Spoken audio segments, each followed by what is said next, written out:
At nandito ako ngayon sa bukid ng aking kapatid.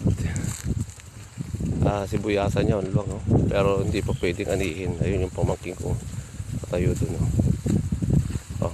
Kalwang ng kanyang sibuyasan.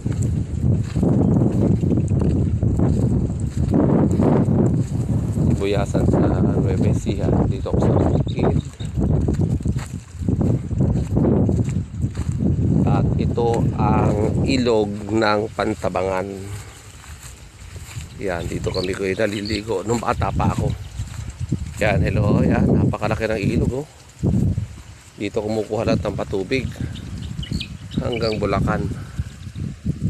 Yan yung kalabaw namin, oh.